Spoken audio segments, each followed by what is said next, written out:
Oh, really? All right. Okay. Yeah. We'll We're live, by the way, just so you know. That's fine. Yeah. Okay. Live, by the way, just so you know. There we go. Yeah, just in case anybody wasn't sure. We'd be doing lots of practice flights into Kaitak, wouldn't we? Would we? Carlos? Right. Okay. Yeah. Can you imagine? Oh my God! I think. Hang on a minute. You do lots of practice flights into an airport that is now closed. Yes, that's the one. It's now a cruise terminal. One of the things I'm most looking forward to about getting this new studio finished, Bill, is the fact that I'll be able to have all my flight sim stuff plugged in and set up, and not have to take it down and then put it back up, and then take it down and then put it back, and so on.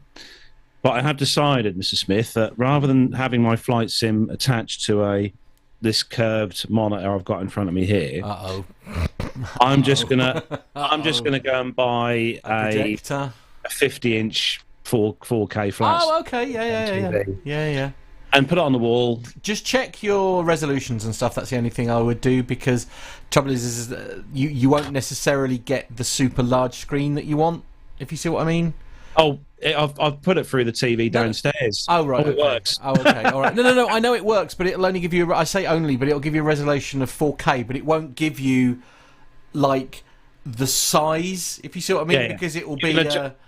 Microsoft Flight Sim is really good because you can adjust all that stuff on the set. Okay. It's really, really good. All right. But I'm just giving. that's what I'm going to do. Yeah. Okay. Right. Fair enough. Because it'll look. I mean, your radio show is going to look hilarious on it. I'm not going to. Yeah, that'll be interesting. I could say Play It Live will look absolutely fascinating on a screen the size of a wall. That will. I didn't think about that. Actually, yeah. That'll look really, really bizarre. It will look really bizarre. It's just like when you're doing your show, you'll be peering up there, just going like, "Well, okay, right, coming up next." Oh dear, never mind. Oh well, it'll be fun.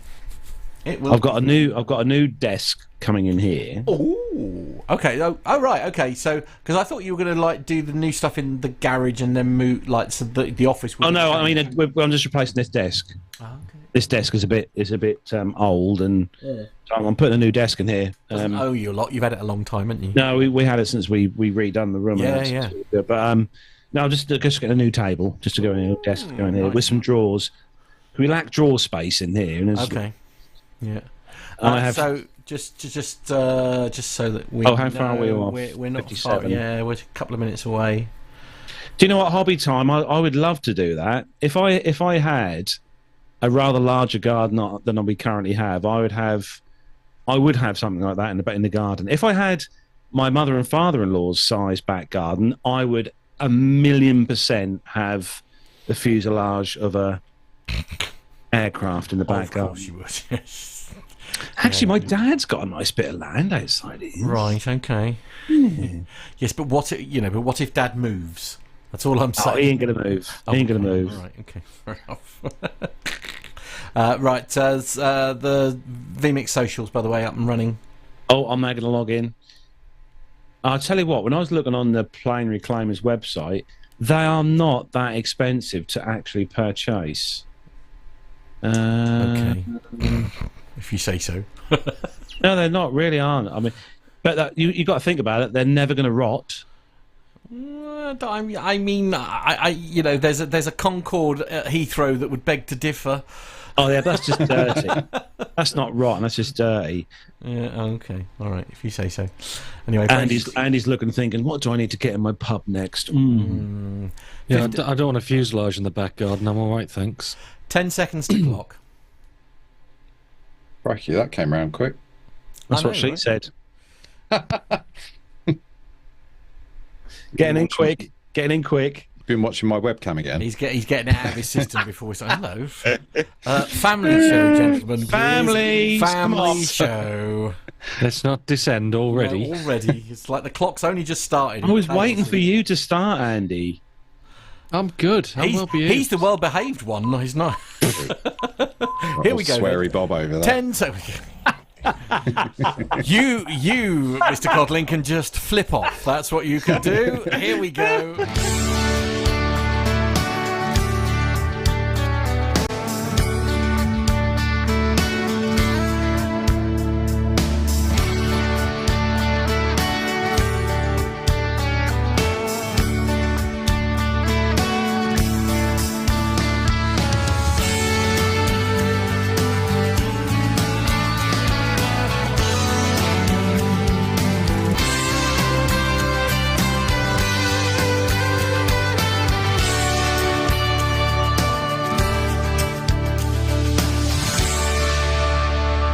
Well, hello and welcome to episode 517 of the Plain Talking UK podcast. I am Carlos, and in this week's show, we've got a pilot who can't land, BA's halo is slipping, sorry Nev, some new airports, and Qantas calamity. In the military news this week, we've got a good news story about an aircraft that's been saved and a UAV at Fairford. So I'm happy to say hello to Matt Smith, and for us to be talking later about a skydiving story and a new fundraiser that Matt may be doing.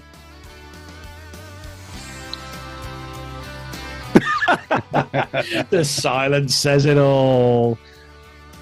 Seriously though, 102. Honestly, you'd be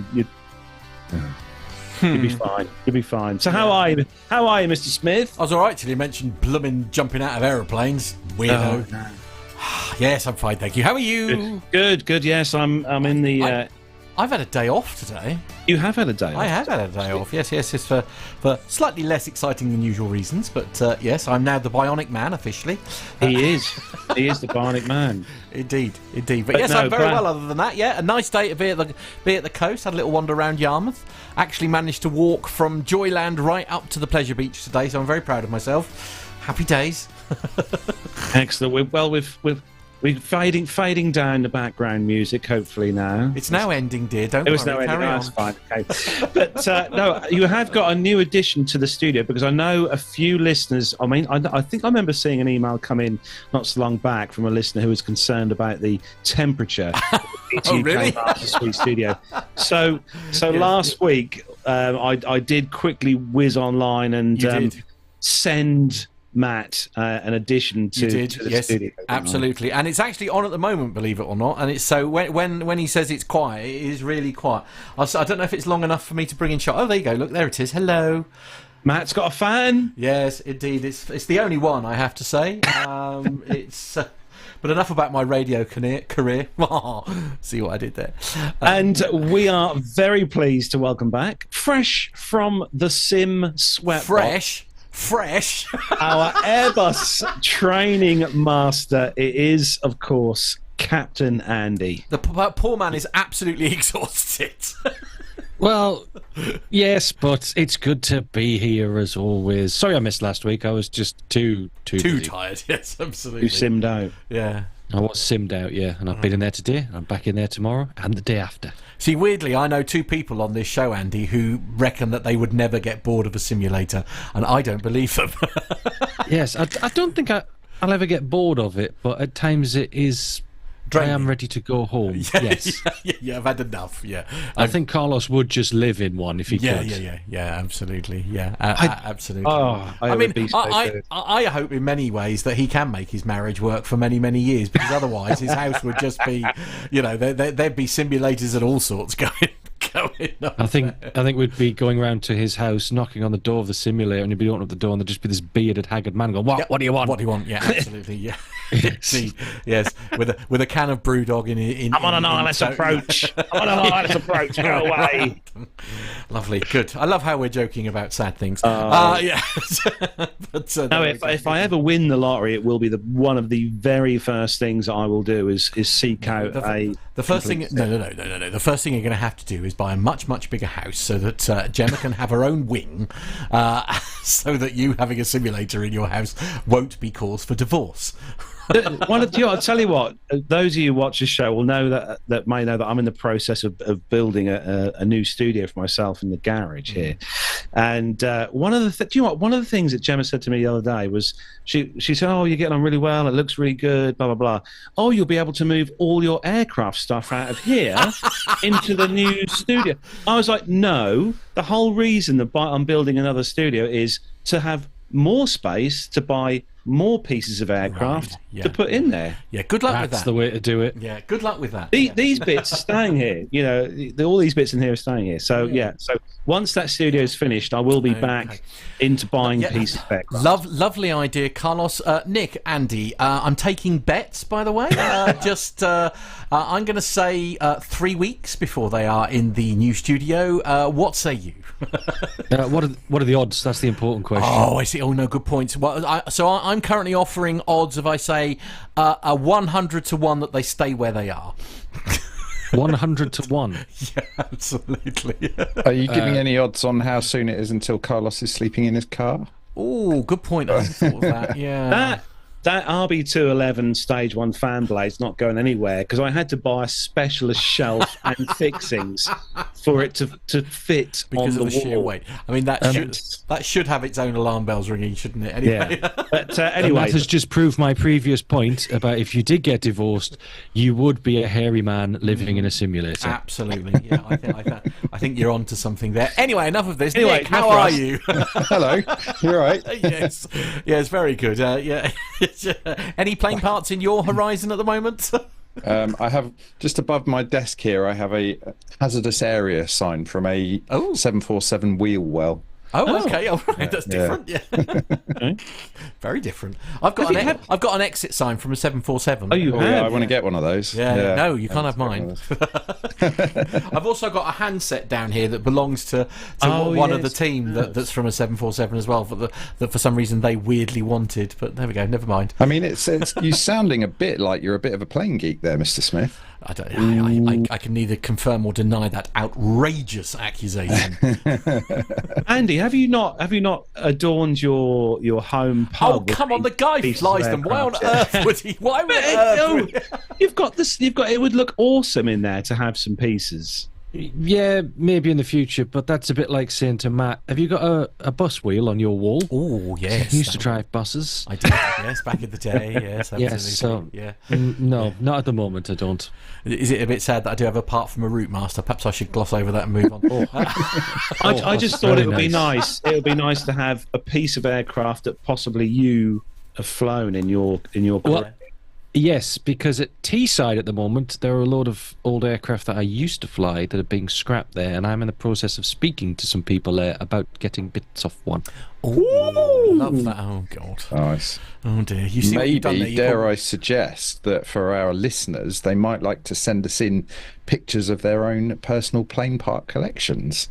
Yeah, it's a good idea. Yeah, Yes, that'd be good to see. Yeah. So, yeah, if any of you are just as badly afflicted as we are, send us in your pictures and let us see what you've got. And if you want to do that, by the way, the email address that you need, it is podcast@planetalkinguk.com. That is podcast@planetalkinguk.com. That was very smooth there, Mr. Smith. Great. See, very graphics good. And everything. Look at me. I've been practicing. Very good. Absolutely. So sadly this week there is no Mr. Bounds. He can't be with us this week. He is busy working. I don't know whether he's up north. I can't remember. He seems to go up north quite a bit these days. I think he's in Brighton. Oh, Brighton. Okay, he's in Brighton. Yeah. So the levels, according to the script here, the levels of taste, decency and decorum will be plummeting. Outrageous. Oh, Nev is on the show, is he? Yeah, good, excellent. Good, yes, absolutely. Anyway, let's say What hello was that to about everyone. Scat Airlines? Sorry. No, Oh, don't. God, blimey. Nev might be listening. Let's see who's in the chat room this week. Top of the list is our local listener, Mazoos. Hello to you, Mazoos. Hobby Time is also in there. Dirk S. Hello to Dirk S. John Falk, hello to you as well. Evening. He briefly as ever, he says. Sturman's in there. Hello to you, Sturman. Hey, good to see you in Sturman. there. Yeah. Richard Adams, he's lurking for the first bit, he says. Oh. I know. Don't dear. quite know what to make of that. Mash is in there as well. Hello to you, Masha. Good to see you in the chat room. Darren Smith, evening from Oslo, he says. Ooh, like that. Hello in Oslo. Richard Adams, hello to you. Parachutes, he's got his thumbs up there with some parachutes. Reese is also in there. Hello to you, Reese. Good to see you in there. Christy G says, good evening, chaps. Thank you, Christy. Dirk S, wouldn't be the chat room without Dirk S, obviously in there as well. And Vetland 11, good evening to all. Vetland 11, it's a new face in the chat room there. Vetland 11. Love that. Good to see you in there. Welcome to everyone who's joined us this evening in the YouTube chat room. Don't forget, if you are listening to our glorious voices on the audio show, we do the live show every Wednesday night here on YouTube from 7 o'clock, where we are here in the live YouTube glorious room with all the chat room people having fun between ourselves. Anyway, moving swiftly on. You're all right there, dear. I know. The YouTube what now? The YouTube, the live YouTube studio stream thingy. Okay. Yeah. It's a technical term. Is it? Right, okay. I'll Google it, yes. Quickly adds to Wikipedia. Right, commercial news we've also got our retro airline ad of the week. This week it's a double bubble from a US airline. More on that later. And it's quite a good advert as well. You'll like these ones. And there's someone knocking at the front door, which obviously I can't answer. Okay. So we're going to start with some commercial news this week on the show. So if all the team's ready. Yes, indeed. Let's go. The captain has turned on the seatbelt light. Please take your seats and fasten your seatbelts.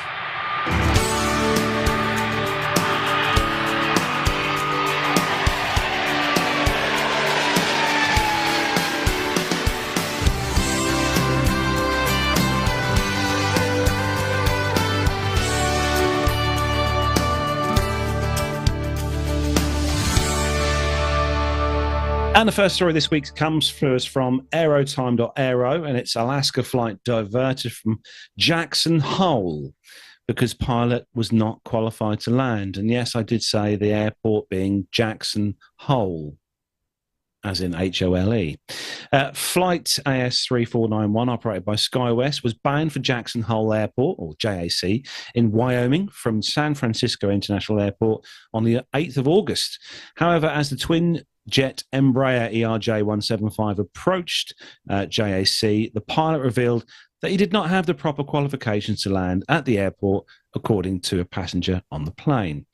The pilot said, "Hey, I'm very sorry, folks, but due to me not having the proper qualification to land in Jackson Hole, we need to divert to Salt Lake City, Utah. We'll keep you posted on the next steps." And data from the flight tracking site FlightAware showed the aircraft heading from Jackson Hole, circling a few times before diverting to Salt Lake City, 466 kilometers away. Jackson Hole Airport is the only commercial airport in the US located completely within a national park. The flight landed at SLC safely, and the pilot was replaced by one who had landing qualifications, and the flight eventually headed to Jackson Hole. According to the information from Jackson Hole Airport's website, its mountainous and unique location presents a challenging operating environment for pilots. And the airport's runway elevation is 6,451 feet and subject to the frequently changing weather that is associated with a mountainous airport. Preparation is critical, they said, and it's a recommendation that pilots familiarize themselves with all available information prior to operating at the Jackson Airport, the airport has said.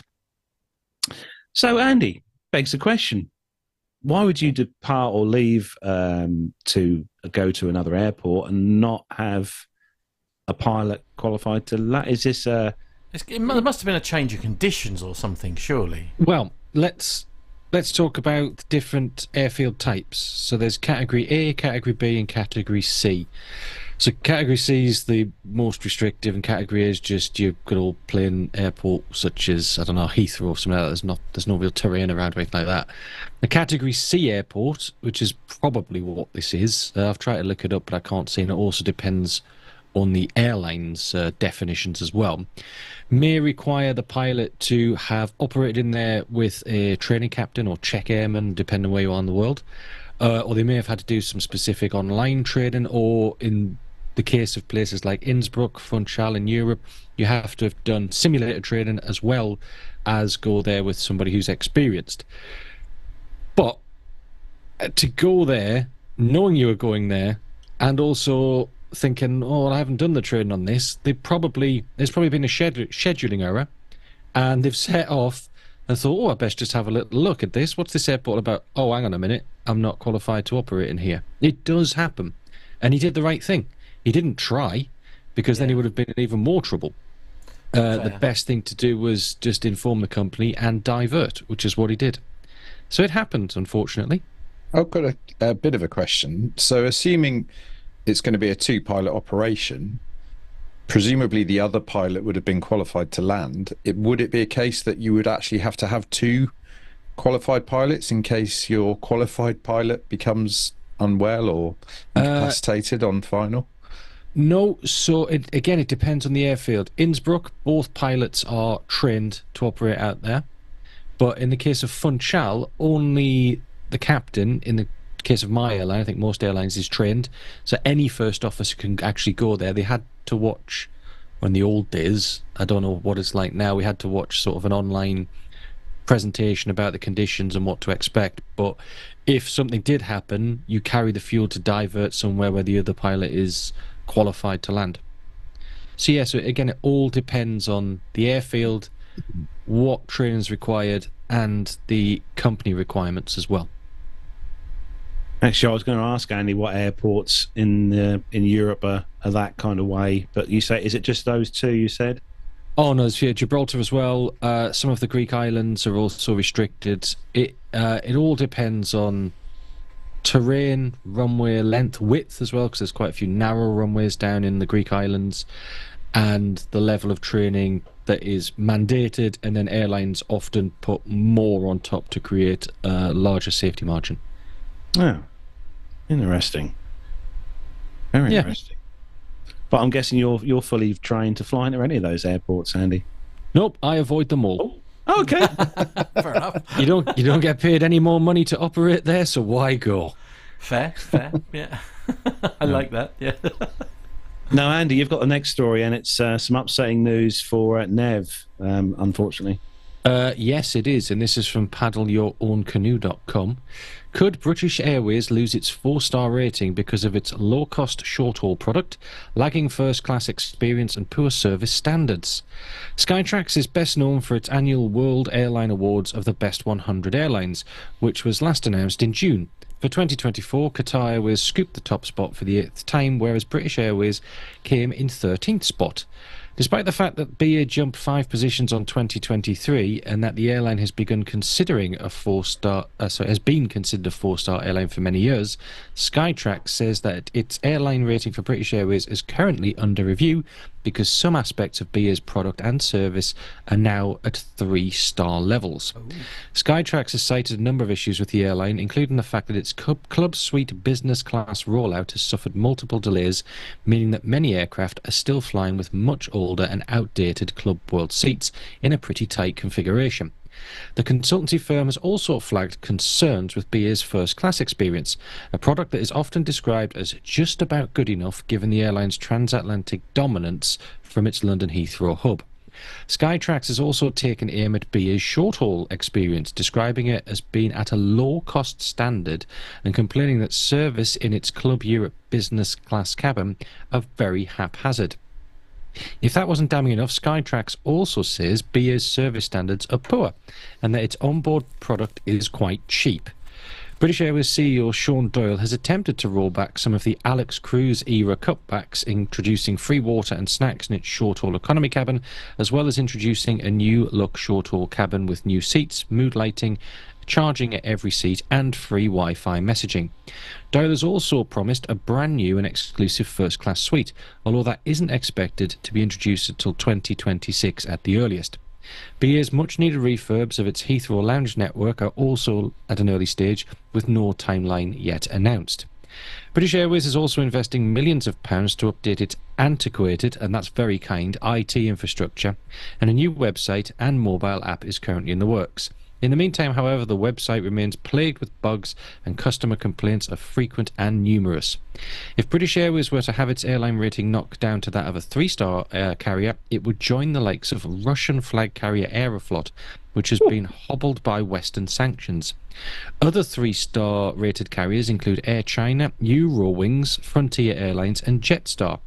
In a short message, a spokesperson from British Airways said that it wasn't true that the airline might lose its 4-star rating. Well, it's a shame Nev isn't here. Yeah, it'd be interesting what he says about the short haul. I mean, me and Gemma flew to Geneva with BA early this year, and apart from the middle seat being blocked off, there's not a lot of difference between sitting in business class in the European sector and economy. Seats are the same. It's a very tired product. I think that's the big issue, isn't it, for me? That is, and then when they say, "Oh, we're going to upgrade it and change it," in like 5, 6, 7 years' time, it's still not standard across the fleet. Yeah. Do you think there's a chance that if Skytrax say no, this is a 3-star product, do you think that might give them a kick up the what's it, just to sort of say no, that's not the level we're at, or will they just give up? Well, I think it needs to happen to give them the boost to get on with it and sort it out. Yeah, I do, and it is a shame, really, is it? Because it is our legacy carrier at the end of the day. It's one that we, that is synonymous with the UK and all that kind of thing, and it's a worry. And where is the headquarters of the airline, the parent company? Well, yes, let's not tug at that thread. Indeed, yeah, fair point. Yeah, it's a shame because their long haul is not actually that bad. Having flown long haul with the Dreamliner. Is that what might save them, though? It's a lot better product. Obviously, the aircraft are a lot newer. The problem is, I think, as well, as Andy will know, is that on the short haul sectors within Europe, BA use some fairly aged 320s. Even on long haul, it's a very hit and miss service on the product. Sometimes I've travelled in business several times in the old club world. I've travelled in the new club suites, and again, the service is what makes it. And sometimes it's fantastic, and other times it's actually quite frustrating, especially when you've paid for that seat and that level of service that you expect. Indeed. Well, if Nev was here, he'd probably be just as critical, disparaging, to be fair.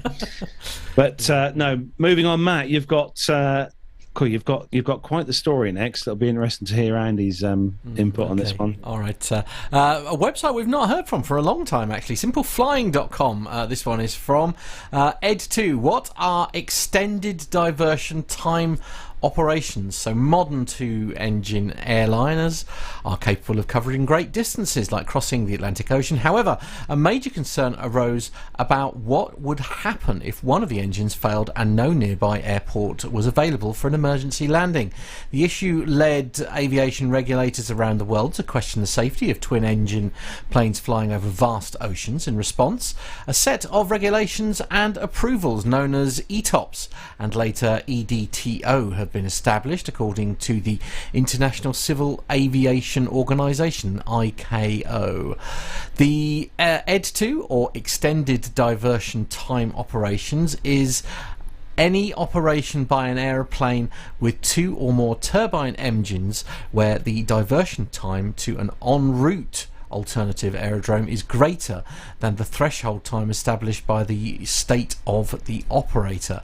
Simply put, this explains the rules and guidelines for planes with 2 or more engines on routes that are more than 60 minutes away from an emergency landing airport.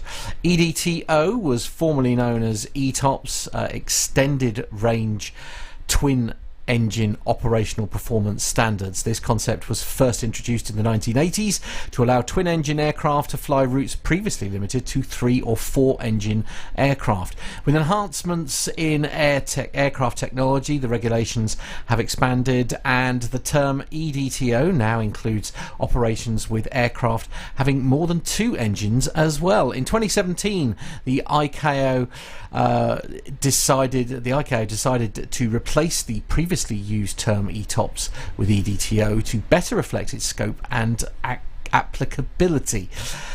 Threshold time is the maximum period within which an aircraft must be able to reach an en route alternative airport in the case of an emergency. For example, if an aircraft is flying from London Heathrow to Vilnius Airport and suitable en route alternatives are available within this threshold time, as determined by the state of the operator according to ICAO, then the aircraft is not required to have EDTO certification. However, if the diversion time to an en route alternative airport exceeds the threshold time, EDTO approval is required. Typically, the threshold time is 60 minutes, meaning that the aircraft flying from one destination to another must have an alternative airport available within 60 minutes should any emergency arise. This is where the problem comes in, as this would mean that the aircraft might need to fly a longer route so that the aircraft would be within the threshold time. If the aircraft has EDTO approval, the route can be shortened. EDTO time classifications typically range from 60 to 240 minutes, meaning that an EDTO approved aircraft can take a route where an alternative airport, in case of an emergency, could be up to 240 minutes away. However, it is worth noting that not all aircraft receive approval for EDTO 180 or EDTO 240. In fact, EDTO 240 is the rarest. The story goes on. I'm not going to read any more of it. 240 minutes, that's 4 hours.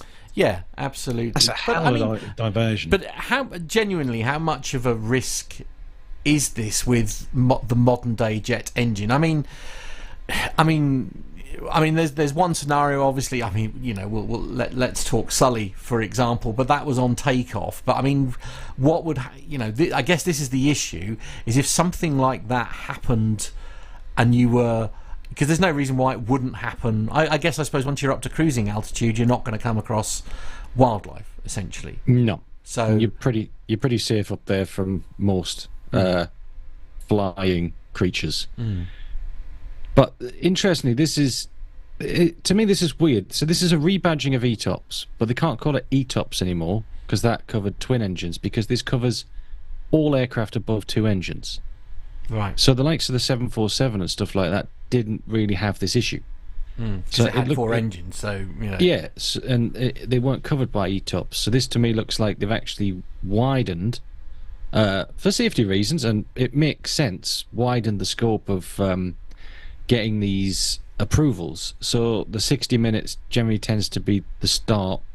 You start there once you've proved your maintenance records, etc., and then to get approval for 180 or 240, it's a long process of your maintenance records. They look into all the data around reliability of the engines, which all operators have, because all of the engine manufacturers, it's sort of when you buy an aircraft, you don't really own the engine, you rent it, and imagine it's like a really fancy contract that you've got with them, and all of the data that the engine manufacturer collects. So every engine that's turning in the air right now, say it's a Rolls-Royce engine, back in Derby they've got big systems there that are monitoring everything that's occurring, every parameter on board, so they know the health of that engine throughout its life, which is absolutely awesome, and the amount of data is unreal.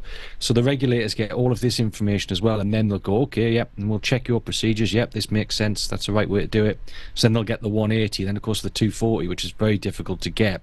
There's even more layers of work that are required by the airline, and a lot of them don't bother, because like you say, Carlos, 4 hours, that's a long time from any suitable aircraft. Yeah. Any suitable airport. So yeah, it's really interesting and a bit baffling to me, really, why they've decided to include more than 2 engines as well. But hey, there you go. If it makes the world safer, why not? I'm guessing, Andy, this isn't something that you have to worry too much about. No, I don't fly over large. The only large body of water I fly over to is towards Iceland, and there's still plenty. I can turn around and get back to the UK in less than an hour, or carry on. The midpoint is not more than an hour from an airfield anyway. So no. And I suppose even if you're going down to the Canaries, you've always got Portugal off to you, or even if you go, we have a limit on distance as well for still air flying time of 1 hour. Yeah, so the way the routes are planned is they always keep us within that distance of an airfield, a suitable airfield. Oh, interesting. Yeah, Dirk Guess. I like that analogy, actually. That's good. Yeah. ETOPS, engines turning or passengers swimming. It's very true. It's good. That's very, very true, that. Yeah. But no, it's interesting, definitely interesting. I remember seeing there's a picture on that story, actually, with an aircraft with ETOPS plastered on the side of it. I think BA used to have that on the side of their 777s as well, because I think some of theirs were ETOPS as well, certified. Yeah, I see that picture. So just for that point, that's purely as well for the planners and ground crew to know that if they get to an aircraft, and pilots, because they fly so many different, is that airframe actually approved to do this flight? I think it's a great way to show them, oh, yeah, actually, it can do ETOPS this, brilliant. Yeah. Or EDTO. It doesn't roll off the tongue, does it, EDTO, like ETOPS? No, it's not quite the same. But next, we are going to drone on with the next story. The flyer.co.uk. Back on the subject of drones, but CAA starts consultation on drone detect and avoid. There we go. What do you think about drones flying out of sight of remote pilots? So have your say. This is your chance. Actually, this is an interesting story. Your chance to have your say on what you think about this kind of thing. But have your say with a new consultation launched by the CAA, which runs over the summer to the 19th of September this year. The CAA said there's currently a strong industry demand for beyond visual line of sight, or BVLOS, operation of remotely piloted air systems within the UK. And while the forecast estimates vary, they consistently show a large increase in the sector over the next 10 plus years. Perhaps the most significant barrier to the growth of the sector is the mid-air collision risk associated with beyond visual line of sight operations. So basically, the CAA sees a transition from the use of segregated airspace, sometimes called temporary danger zones or temporary restricted areas, to integrated operations supported by the use of transponder mandatory zones, or TMZs. In support of this vision, they're now consulting on our proposed policy concept for the assurance and detect and avoid systems, said the CAA. They said we would like all stakeholders to consider our proposed policy concept and provide their views.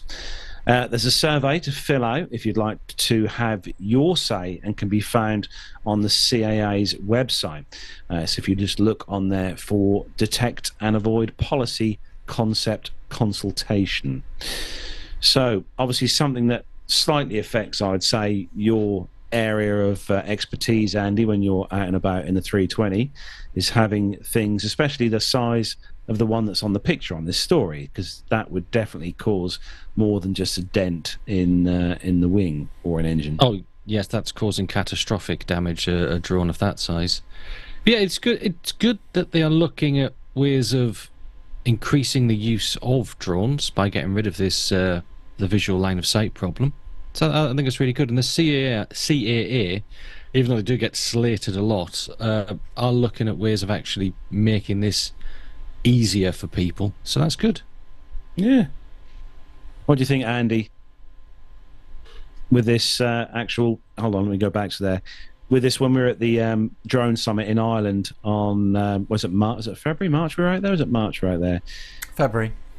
Was it February? Yeah. Is it something you would like to have a go at, flying a proper hardcore drone? A big drone? Yes. What, with all the goggles on and stuff? With all the goggles on and all the VR stuff. Yeah, just go. I can fly a real aeroplane and do that, can't I? Show off.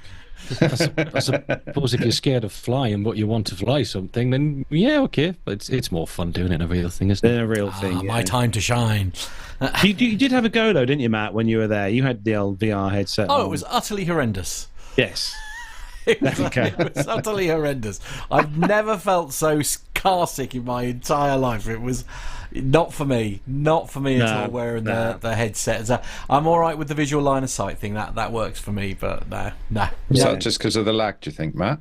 Possibly, yeah. Because it is a bit of a problem with headsets sometimes, isn't it? Although I think it has improved these days. Yeah, it was certainly the one that I was using. You know, you'd move your head and then there was a delay between when that did that. So if you made the mistake of making several movements all at once, so if you sort of went up and looked left all at the same time and then thought, oh no, I need to look right, your brain is really messed up by the time you've done that final move. It's just like, you know, it's So I felt quite poorly after I'd sort of had a go with the sim, to be honest with you. But can you imagine what sim? Sorry, I was going to say, can you imagine, Andy, what sim training would be like for you if instead of going into a huge, full motion sim, you were just in a room with a head or a goggle on, and you were, switches and stuff. Oh, what you mean in my line of work? Yeah. Well, just keep that thought in your head for the future. Oh, okay. Yeah. I think if you've got the technology right, I think it can you'll not get a more immersive experience if it's sort of finding that that halfway house, I suppose, between the accessing of physical buttons and all that kind of thing. So, an awful lot has to be spent on the visualization side of things for what you do. So if they can make that much more available in a headset, then it's going to make the equipment itself a bit more affordable. It means there could be more of them, and so on and so forth. So, going down that road, I think personally that mixed reality is a far better concept for aviation training. Yeah, I was just going to ask that question actually, Andy. Do you think augmented reality could be helpful? So, you're trying to find a button to do something and you don't quite know where it is, and actually just by physically looking around, the thing could flag up on your headset. And that is the future. A full VR world is not tactile enough for flying. No. You need the tactile touch. And it's just like going back to the story there when you're saying about using a headset. I'm used to the physiological effects of flying as well. I guess somebody who doesn't fly could probably use the headset to fly. It would probably make me feel ill because I'm used to feeling the forces and change of direction on your body. But yeah, definitely augmented reality for flight training is definitely the future. That is the direction it's going in, and it's about to get better and better, I think. But in conjunction with a full motion sim. I think it doesn't have to be a full. You could use a cheaper simulator with a smaller platform, so it doesn't need to be the huge, big, high up simulators.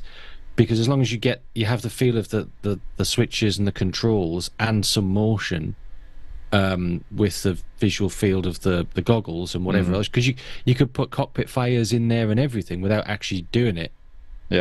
There's so many options. No, and I think that's what aircraft get right in terms of the user interface, isn't it? There's a lot of people complaining these days about touchscreens in cars, and vehicle manufacturers put touchscreens in cars because it's cheaper, and it allows them to update them very quickly. But the fact is you look at aircraft have been using very tactile switches that have a very specific click to them when you turn something, or a button that will have a very specific click to it, and I don't think that in that situation where everything that you're interacting with and pressing and turning and it's all got to be just right from a safety critical point of view. Well, if your cockpit is filling with smoke, you can't see anything, so you have to be able to feel those switches, right? And after years of it, you'll know by touch exactly what you've just grabbed hold of. And Airbus actually have a philosophy. There's certain switches on the overhead panel that are all the same shape, and they are the shape and feel. So there's the emergency exit lights, evacuation stuff. They're all the same, so that you know the feel of them. Yeah, it's very cleverly designed, really. Also, all jokes aside, like if you ever have tried to sort of like change the radio station on your touchscreen thing, the accuracy is an issue. If you see what I mean, because with a touchscreen, you need precision accuracy, and that's absolutely not going to work in a cockpit. Yeah, no. Because the chances of you hitting the right button, you might hit the one to the left of it, and that might do, I don't know, drop the landing gear or something horrendous. It's just like... My car has a touch screen and a set of buttons. I always use the buttons, never the touch screen. No, and that's the best thing to do. Yeah, I agree. Now, Andy, you've got the next one. And moving over to the US. Yes, this is from my favourite left-wing publication, the dailymail.co.uk. Why your flights may become even more expensive as two major US airlines plan to merge. News broke Tuesday that the US Department of Justice will not mount an antitrust challenge to the $1.9 billion deal that would see Alaskan Air take over Hawaiian and its $900 million of debt. Alaska Air and Hawaiian have both claimed that the proposed acquisition, which would preserve both airline brands, will expand benefits and the number of non-stop routes available for passengers, especially those residing in Hawaii. Katie Nastro, a spokesperson for flight aggregator site Going.com, said Alaska Air's acquisition could also lead to less budget flights overall. A merger between two airlines whose route maps have a portion of flights that overlap would result in, not in more cheap flights for consumers, but to some extent fewer, Nastro told Fox Business. She added that failed JetBlue Spirit merger would have been far more disruptive to the overall market. If the Justice Department allowed JetBlue and Spirit to merge, there would be one fewer ultra-low-cost carrier helping to pull down prices, Nastro said, and a judge agreed, issuing a ruling in March that said the $3.8 billion deal violated antitrust law and would drive up fares. It's not entirely clear why the DOJ, which has shown an extreme willingness to challenge supposed monopolies, declined the opportunity to block the Alaska-Hawaiian deal, especially because if Alaska and Hawaiian were to combine, a prospect that's increasingly likely, they'd make up 8.4% of the total domestic market share based on the most recent data from the Bureau of Transportation Statistics. The biggest winner in the merger would be Hawaiian frequent flyers, whose accumulated miles would become a lot more valuable since Alaska Air is part of the premium One World Alliance. Hawaiian customers will be able to transfer their miles to luxury partners such as British Airways, Cathay Pacific and Qatar Airways. The Alaska-Hawaiian deal still needs to be approved by the Department of Transport, according to the filings with the Securities and Exchange Commission. Both Alaska Air and Hawaiian Holdings, the parent company of Hawaiian Airlines, have been working with the DOT to iron out lingering issues, the filings said. So there we go. How the heck they can carry on with $900 million worth of debt? Yeah, it's a lot of debt, isn't it? Ow. I mean, presumably it would be quite handy for them to buy the airline in spite of the debt because it would open up their route network. Yeah, and I think as well, this is probably last chance saloon for Hawaiian, because if this deal doesn't happen, which is maybe why they're lingering with it, then they could fold with that level of debt unless somebody's willing to come in and pick it up. It's a lot to take on, though, isn't it? That is a lot to take on. It is. Presumably they'll be getting lots of shiny aeroplanes. Yeah, Hawaiian's fleet is not. I mean, they're long about fleet. Shiny aeroplanes with you lot. Honestly, what's the matter with you? Hello, welcome to the Aviation Podcast. Absolutely. Yeah, because I mean, Alaska have been about a long while. I don't know how long Hawaiian Airlines have been going, but I know Alaska have been around for a lot of years. Oh, Hawaiian's been going a very long time as well. They had DC-10s back in the day, yeah. Ah, yeah. Interesting. We'll see what happens there. Matt, you have got the next story. This one I found this week. I thought this is quite interesting because I know a few times when I've gone through and forgot something or forgot to take something out, it's been taken out and thrown into a bag or bin. Yeah, I had a similar thing. We'll gloss over that as going to Ireland. I made a small mistake with my hand luggage, just because the last time I did was an international flight and didn't even think about it. Anyway, it's NBCWashington.com is the source for this one. The headline is "Toiletries thrown out in DC airport. Security lines now going to people in need." Every day, full-size bottles of toiletries. In my case, a full bottle, brand spanking new bottle of mint sauce, like shampoo, sunscreen and hair gel, wind up in the trash at airport security checkpoints because some passengers don't know about the TSA's 311 rule. What's the 311 rule? This is where I wish we had Armando here for this one, but one airport in DC is getting those items to people in need. Since this spring, Reagan International Airport has been collecting and donating unopened and lightly used toiletries as part of a pilot program called Donate, Don't Discard.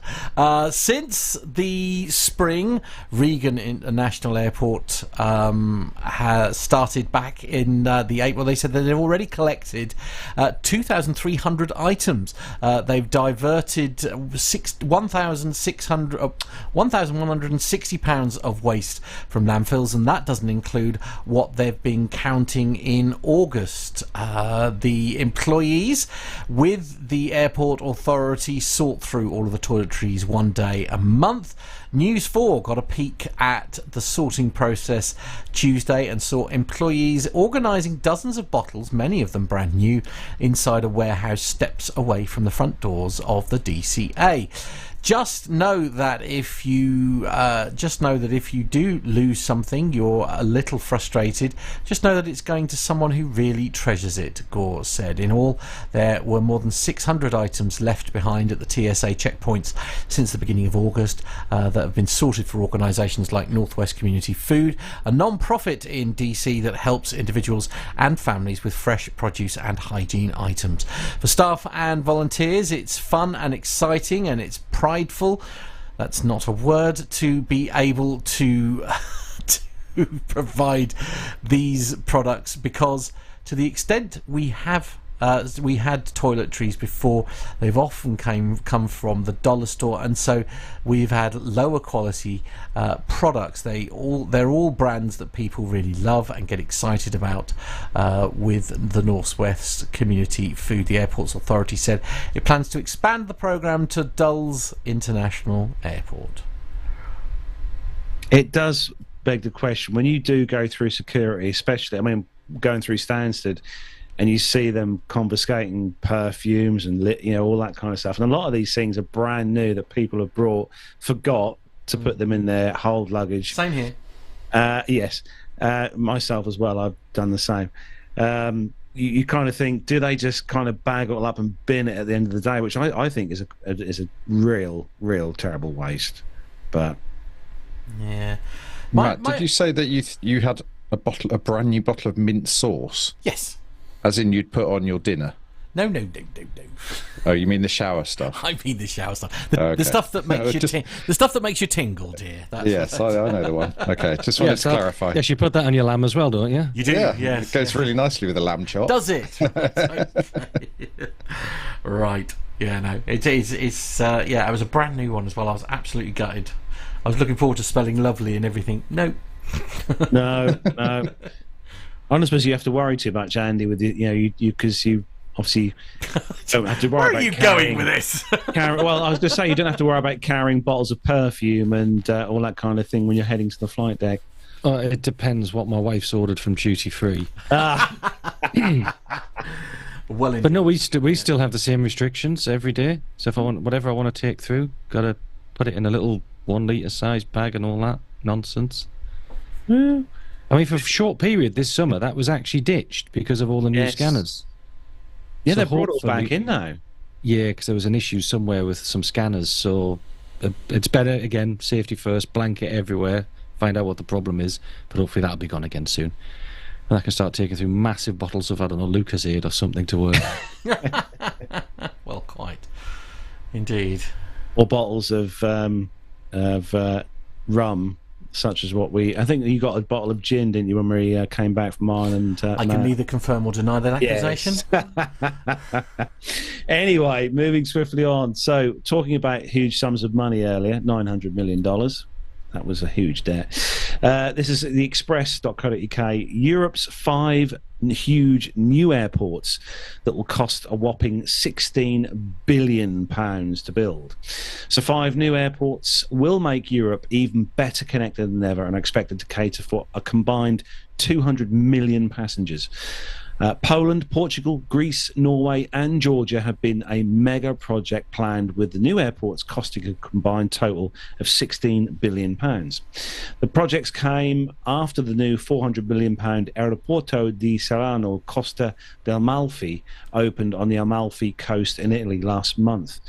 And Istanbul Airport, that opened back in 2018, has since revealed expansion plans to welcome 120 million passengers by 2029 and cement its position as one of the largest airports in the world. So the 5 airports that we're looking at here, be interesting to see what Andy thinks of these.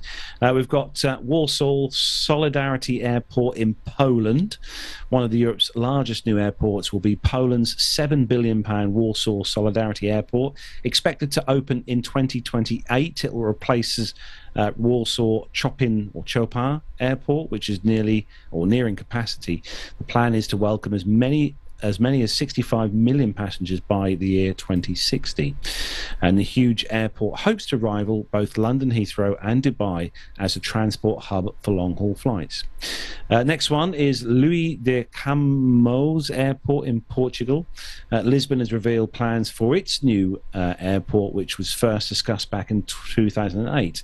The £7 billion airport, which is aiming to open in 2034, will replace the current Lisbon airport, which has already reached capacity. With 2 runways, the new airport, named after a poet, is hoping to welcome as many as 100 million passengers by 2050. Next one is Castelli International Airport in Greece. The huge new £422 million airport will become one of the largest airports in the country after new plans for Greece's biggest island. Castelli International Airport is set to open on Crete in 2027 and replacing the current Nikos Kazantzakis Airport, and you'll probably know that one better than me, which opened back in 1937. The new airport will initially be able to welcome up to 10 million passengers with a maximum capacity of 18 million. There'll also be a 5-storey passenger hub and a shopping area. Next one is New Bodo Airport in Norway. Norway is replacing Bodo Airport in the north of the country with the new £546 million airport. Along with 25,000 square metres of terminal, a huge runway by the water will be built. Bodo is a gateway to parts of the country that are popular for seeing the Northern Lights, as well as close to the beautiful Lofton Islands. A new $993 million airport in Georgia is set to replace the current airport in Tbilisi. It's hoped the airport will be open by 2028, opening up one of Europe's most underrated cities to more tourists. Up to 19 million passengers will be able to travel through the new airport compared to the 4.5 million at the current airport. So, there we go. What do you think, Andy? Obviously, you've probably flown into a few of these countries, I'd imagine, in your career. So, is it a welcome change or release to see some of these ideas on the table? Yeah, absolutely. If it if it reduces delays, brilliant. Because, like I say, some of these airports, especially it mentioned Lisbon, that is at capacity. It is packed. And that caused a lot of slot delays and knock-on delays for the people. I think what a lot of these countries are trying to do is jump on the bandwagon of sort of the Middle Eastern super hub airports like Istanbul's doing as well, because it does bring a lot of money into a country if you can have a huge hub with a lot of people moving through there, if it's easier. So if this makes it easier for them, great. I'm all for it. And the more capacity, the better. Some interesting places, though, especially around Lisbon. I was just reading before, around the Lisbon area, there's quite a few old airfields as well, old military ones. And it appears that they'd rather build something new than convert one of those, which I find crazy. When you've already got an area where you've got a runway or several runways built, why not just upgrade them? Well, there you go. Yeah, there's that big one that people seem to visit a lot on YouTube, that one in Greece. There's an old airport that's been closed for quite a few years. It's all derelict, and a lot of people go there to look at what's still left at the huge terminal building. And I think there was some aircraft there up until recently parked there. Is that not the old Athens airport? Is it the Athens one? Yeah, probably. Yeah, well, they did exactly this for Athens, didn't they? They built a huge new airport for the Olympics in Greece. Oh, yeah. In fact, they used part of the old runway as part of some of the Olympic grounds as well. Yeah. Yeah. But a lot of money. A lot of money to spend there, I will say. A lot of money. Andy, next one for you. And as if Emirates didn't have enough already. Yes, this story is from flightglobal.com, and Emirates to purchase remaining 5 A380s from Channel Islands leasing firm. The Middle Eastern carrier Emirates is to purchase 5 more Airbus A380s for an investment company once their lease period expires later this year. Emirates is to pay $40 million for each aircraft, according to the Channel Islands-based investment company Doric Nimrod Air 2. The leases are set to expire over the course of 1st of October to 30th of November. Doric Nimrod Air 2, which is located in Guernsey, purchased 7 A380s in 2011, all fitted with the Engine Alliance GP 7200 power plants, and lease them to Emirates for 12 years. 2 of these, MSN 77 and MSN 90, have already been sold to Emirates in a transaction carried out last year. The 5 remaining aircraft are MSNs 105, 106, 107, 109 and 110. With its purpose complete, Doric Nimrod Air 2 will be liquidated as soon as practically possible, it says, once payments to shareholders is completed around early 2025. So these aircraft are actually already with Emirates, and it appears that Emirates are just actually buying them instead of leasing them. But so they're not new ones then, essentially? Oh no, they're not new, or I should say not new to Emirates. Emirates, no. Yeah, no, they've already got them. They've just decided to purchase them, or maybe this company was going to be wound down anyway. So they told them, look, we're closing down. What do you want to do with these aircraft? So there you go. They are quite early MSNs in the run, so they might be a bit different to the later ones, and they might be using them for parts or bits and pieces. Who knows? But that's a very nice earner for Doric Nimrod Air 2. Take the money, close it down, spread it out. Yeah. And the Emirates will obviously have to find somewhere to put more space to put them. No, they've already got them. Well, they've already got. Oh yeah, because they already got. Yeah, they already have them. They're just leasing them, so now they're just owning them. No, they do have a lot of these. A lot of the A380. They're obviously the biggest fleet in the world, as we all know. Emirates have. Yeah, they have most of them. Yeah, yeah. But a great aircraft to fly in if you get a chance to. Very nice. Oh yeah, fabulous. Very quiet. Very nice. Matt, I wonder what I'll be on when I go. Oh yeah, because you're off. At the end of November, I am off to Dubai with Emirates, so it's going to be fascinating to find. You flying from LHR? Or? Don't know yet. That bit's all about to be. I'm flying on a special ticket, basically. So we don't know until the end of the month when those tickets become available. We don't know which airport we're going to go from at this stage. It's all going to depend a bit on availability for the dates, if you like, that I've got.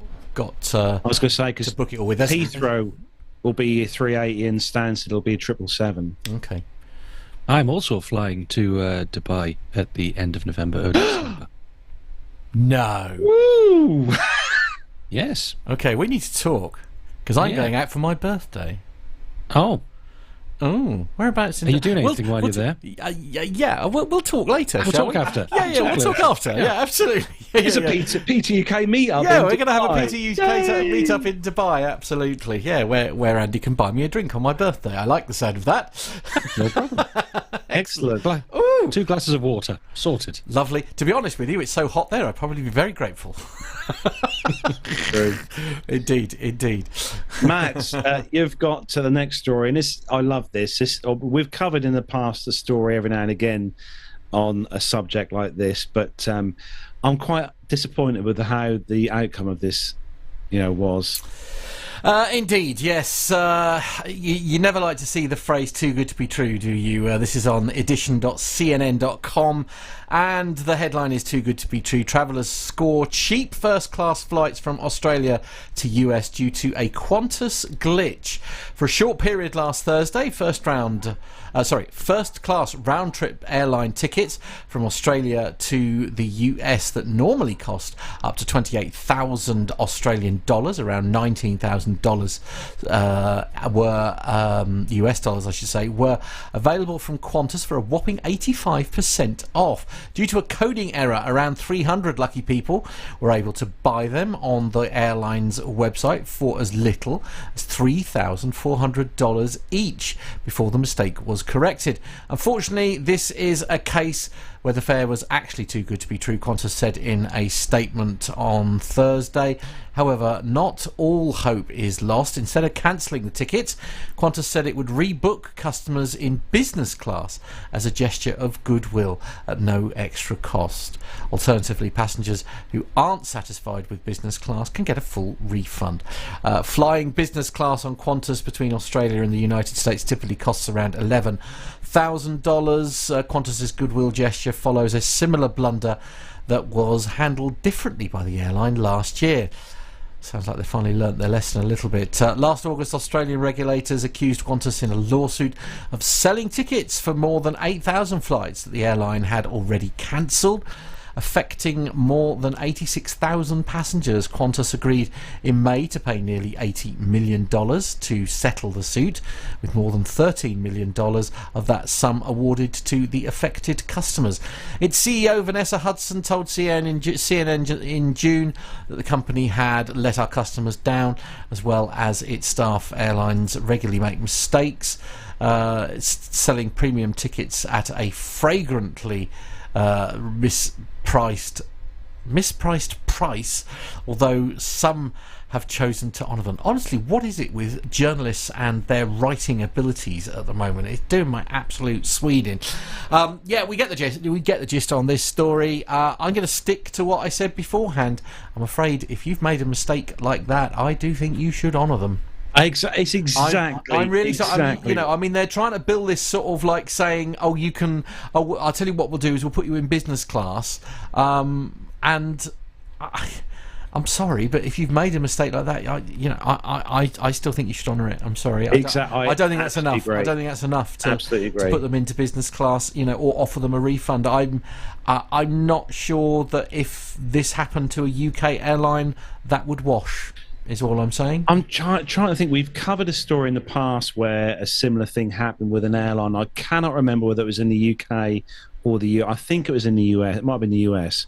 But I agree, Matt. If you advertise at a price at something, same as if you're in a shop, if you're in a shop and something as an end card on a shelf that advertises something at a certain price, but you get to the till and it's more on the till, then, well, I'm sorry, but you advertise it at a price to a customer or a consumer, you need to honour that price, regardless of who was wrong, why it was wrong, etc., etc. Andy, what do you think? Yeah, I agree. And a bit I found interesting in that story was... because I'm sure we'd been over the issue last time where they sold it tickets for 8,000 flights they'd already cancelled. But in that lawsuit, they paid out nearly $80 million, of which only $13 million went to the affected customers. So who did it go to? Where did the other $57 million go to? Lawyers, probably. Probably, yes. I do think that, for a fraction of the price, you're getting a good business class return ticket as well, but maybe you should... just honour originally the first class, and you're guaranteed to get them back again in the future, aren't you? Possibly. Depending on how much it costs. But, yeah. I'll see just seeing what the chat room is making of that. There's a comment from listener Owen. Hello to you, Owen. Nice to see you in the chat room. What's Owen saying, Mr. Smith? I can't read all of it, but I'll read what I can. I'm not sure they would be physically able to honour those tickets. From what I understand, they sold 300 of those tickets for flights that... only had 40 or so seats available. Oh, okay. Right. Okay. I guess that changed things slightly, but... I suppose that the other issue you have, again, trying to be sort of like fair to the airline here, is, of course, it is the premium product is what essentially pays for the majority of the flight at the end of the day, isn't it? So I guess if all of it's been taken up, I don't know, mixed. I've still had mixed feelings on this. The airlines do have quite rigid terms and conditions, which will state in them that actually, if they don't want to give you travel, they don't have to, and they don't really have to give you a reason, so they can cancel stuff if they want to, and they are a business at the end of the day.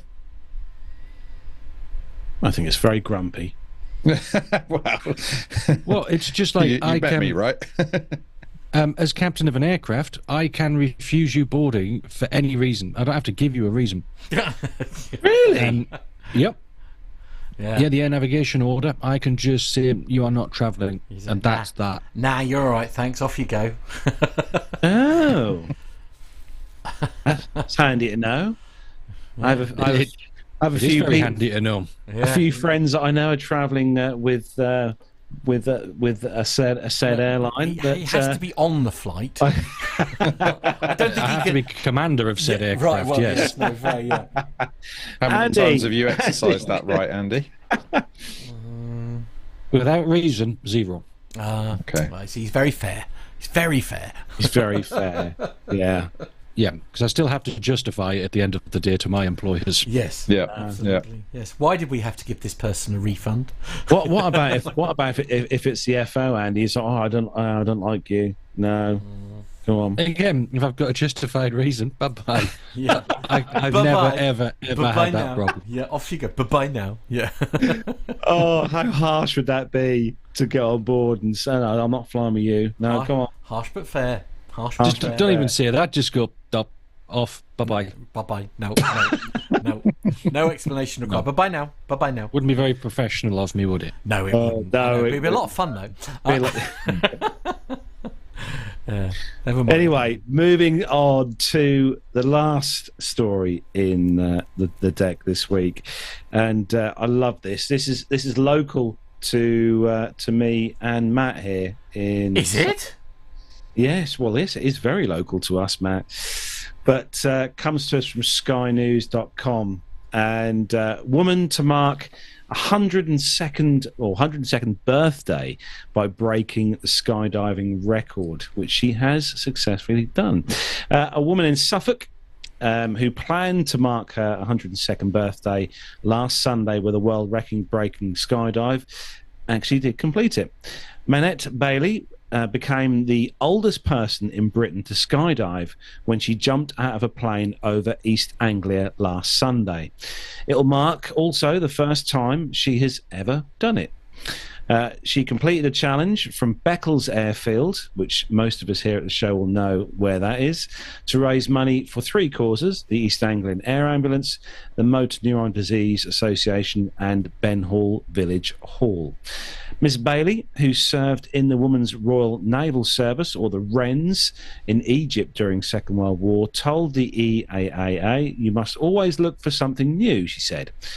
"I was once married to a paratrooper, but have never done a skydive myself," she said.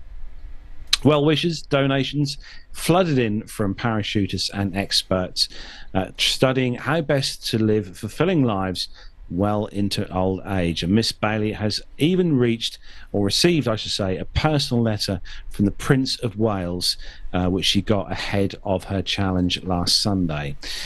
The almost 102-year-old who still drives is no stranger to pushing herself to limits.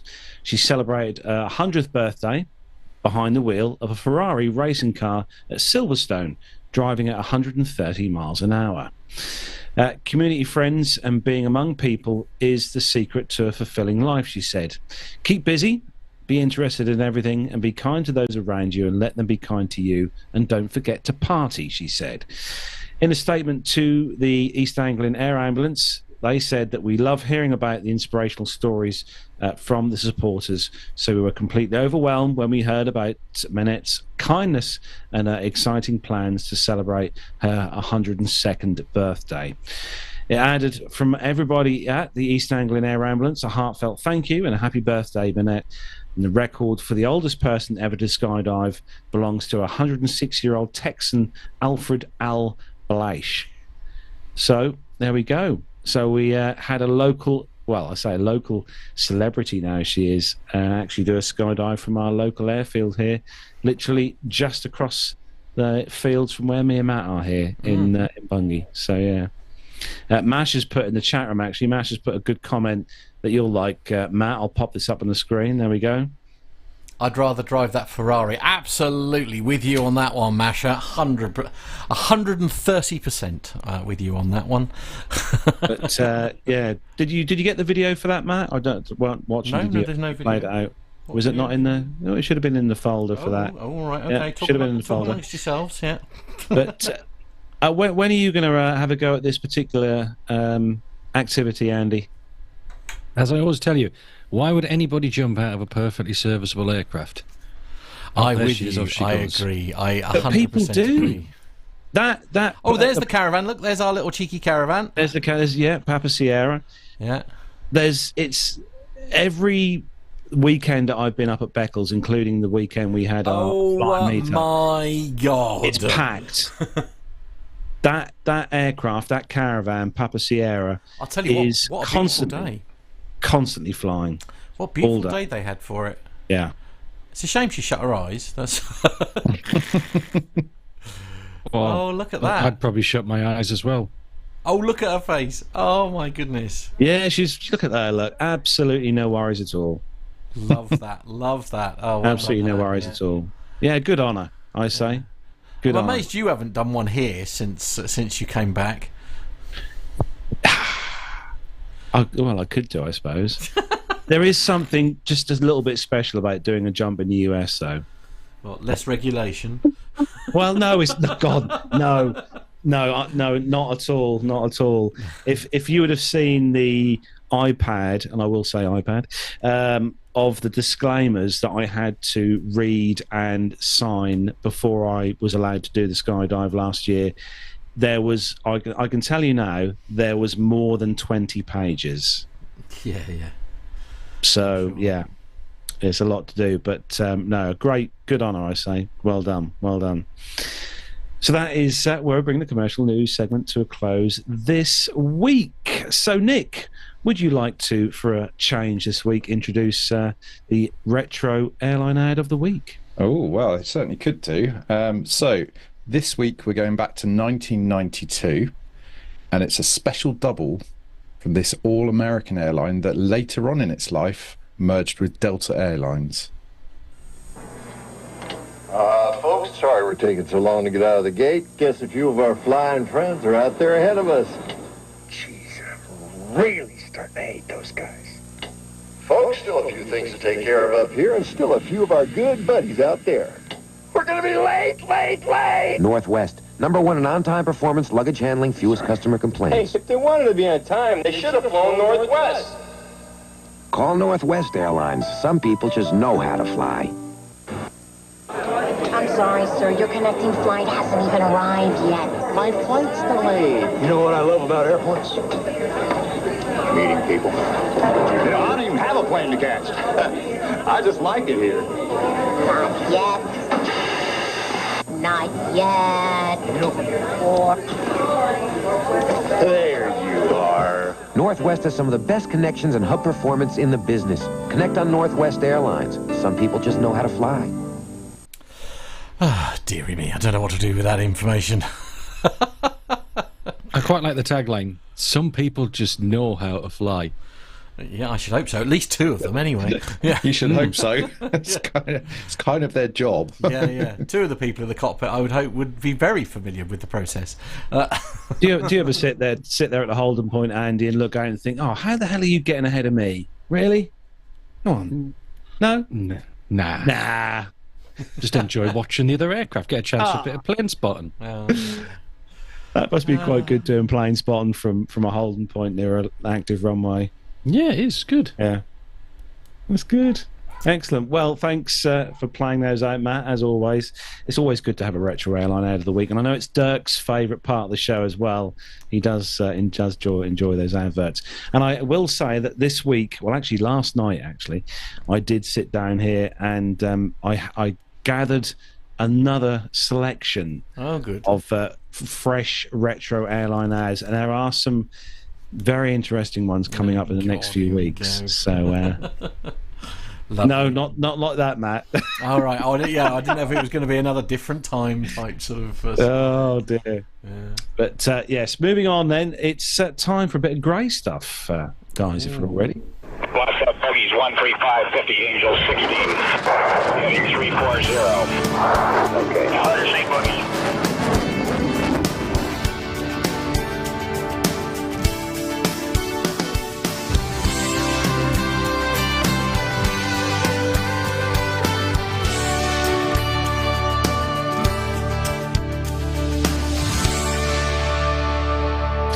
Perhaps we should do retro military advert of the week.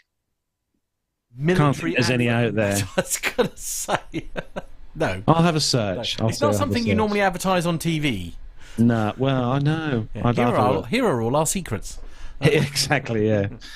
Join the Air Force. Anyway, moving on. This comes from vintageaviationnews.com. Unique Blackburn Beverly arrives at Solway Aviation Museum. This is a museum that I would like to get to at some point. The sole surviving example of the Blackburn Beverley, a British Cold War transport aircraft, has arrived at its new home on the Solway Aviation Museum near Carlisle. As reported by Vintage Aviation News, the SAM launched a campaign to raise £60,000 back in February after Beverley XB259's previous owner offered the unique aircraft for free to anyone who could remove the aircraft from its home of several decades at Fort Paul near Hull. They could have called me. The museum reached its ambitious goal in just 7 weeks, allowing the massive aircraft to be disassembled and moved more than 180 miles by road to its new home. Only 49 examples of the Beverley were produced and served exclusively with the Royal Air Force from 1955 to 1967. XB259, why does that sound like an old school program on TV? I don't know. Perhaps I'm thinking of something else here. The first production aircraft, the sole survivor of the breed, and after 2 other others were scrapped in 1989, it was used as a trials aircraft and made the first or the last flight of the type back in March 30th, 1974. Oh, we would have missed this one then, Matt.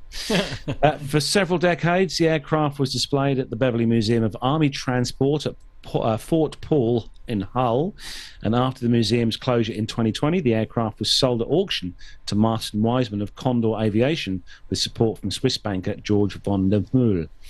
Wiseman had planned to move the aircraft to a new location where it would be converted to another purpose, variously described as an Airbnb-style bed and breakfast or a veterans retreat, and engineers removed the tail, outer wings, engines, the latter being listed for sale, and in anticipation of the relocation.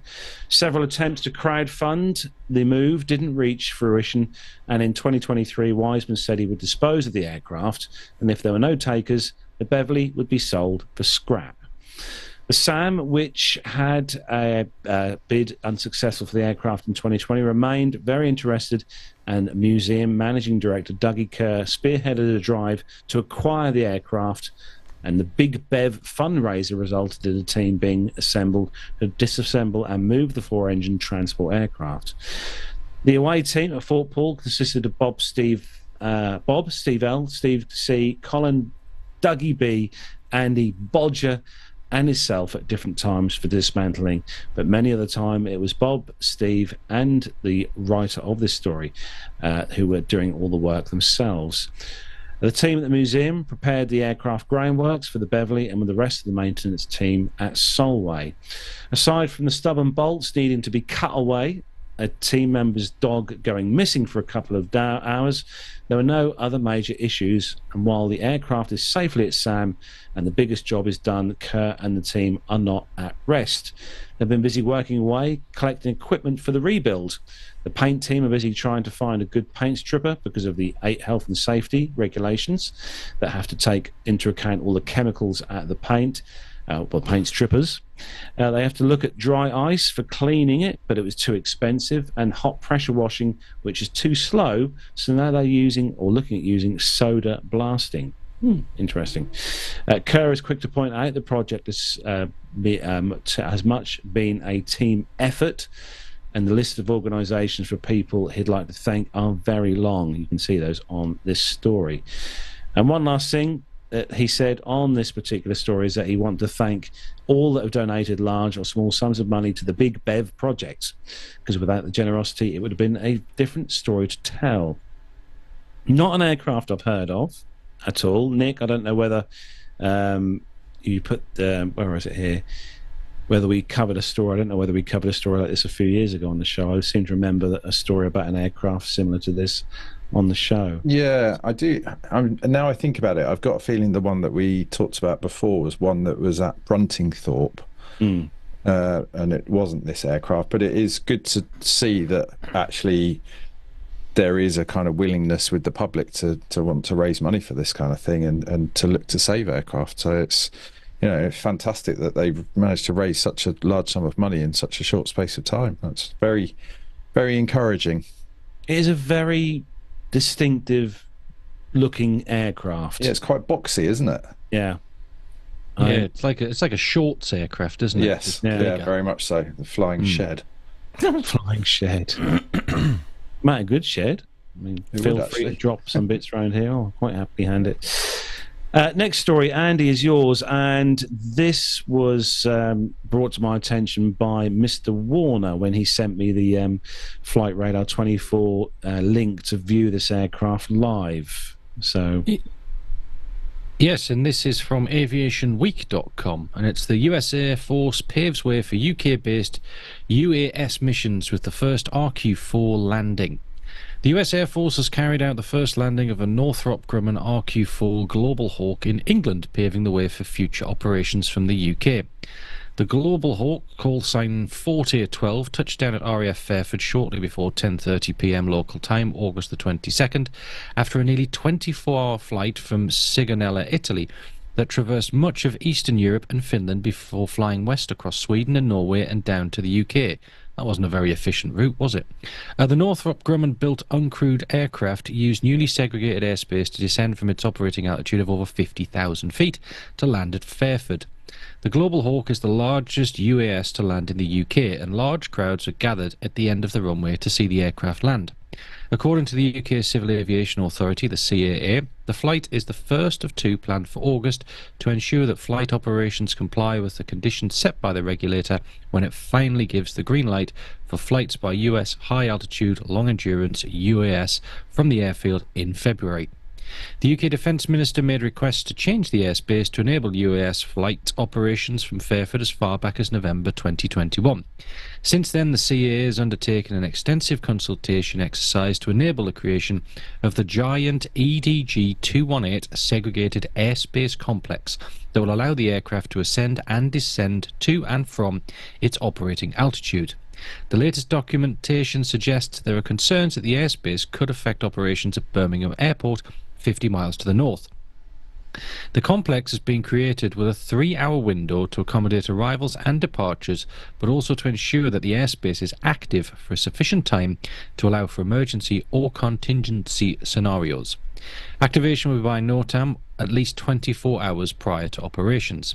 The airspace changes originally were developed to support NATO's Agile Combat Employment concept to generate sustained combat air power through dispersal, but now we'll see UAS operate from the airfield around 2 to 3 times per week, and mainly during the hours of darkness to minimise the effects on commercial air traffic, the airspace changes document states. RAF Fairford currently hosts an expeditionary reconnaissance squadron flying the Lockheed U-2 and is used regularly by Air Force Global Strike Command routine bomber task force deployments.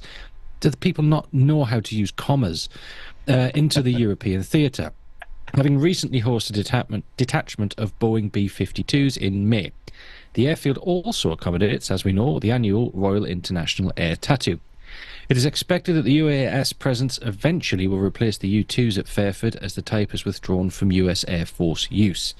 And the US Air Force already is routinely flying RQ-4s from Sigonella Naval Air Station in Italy, with many flights being flown into the Black Sea monitoring Ukraine alongside NATO-operated Global Hawks and US Navy-operated MQ-4 Tritons. There we go. Mm-hmm. I'll tell you what, Andy, Matt's popped some pictures up on the screen there. That's a screen grab that I took from FR24 when it was live. You see the altitude that was at, Andy, on there? Oh, yeah, 57,100. Oh, that is high. It's fairly high, yeah. I actually had Jonathan Warner actually sent me a link to another story for this particular topic earlier today, and we were having a bit of a chat on WhatsApp about it, and he actually went up to Fairford. He didn't actually see it come in, but he saw it go out again. He said it's very quiet, and he said obviously it's got very, very big wings, hence the high altitude. But yeah, I guess they want it to be quiet. It's good that you can. The U-2 is a beautiful aircraft and perfect of its time, but the future is this, isn't it? Yeah, I think so. It just doesn't make sense, does it, to have real life humans going to places where they shouldn't be? Yeah. It's just a pig ugly thing to look at, isn't it? It's not great. Just me? Yeah. Anything without a cockpit is ugly. Well, and it's sort of hard to get excited about, isn't it? Because it's, you don't know, it sort of feels like it isn't really a real plane. Yes, so I should quantify that when I said anything without a cockpit is ugly. Any aircraft without a cockpit is ugly. Yeah, yeah. It's like the A380 of the UAV world. Hey, that's a beautiful aircraft as well. Okay, I'll give you that one.